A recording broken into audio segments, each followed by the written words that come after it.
So if a girl gives me her Instagram and not her phone number, is it the same thing? No. If I see you on the street, if I see you at the grocery store and I'm like, hey man, I think you're really pretty. I want to get to know you, and you give me your Instagram.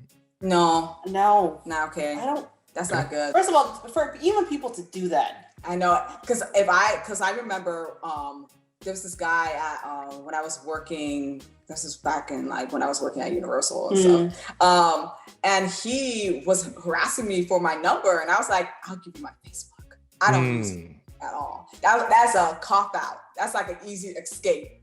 Because like you don't necessarily have to. First of all, if somebody's giving you their social media, it's like clearly they don't care. Yeah, they don't care. Is it because you put your pictures up? You know, I mean, you can have fun with that if that's enough for you.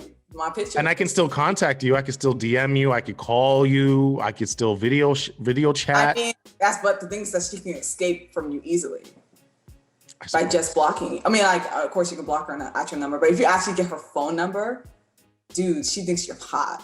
Like, it's definitely like, okay, this guy is like, okay, I'm willing to give him a chance. I never went to my girlfriend to say, oh, this guy just like came up to me and I gave him my Instagram. No, I never said, no girl has ever talked like that.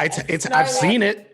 I mean, I believe you. I believe like, I mean, there's outliers everywhere. Yeah, but me personally, I would, no, yeah. I don't.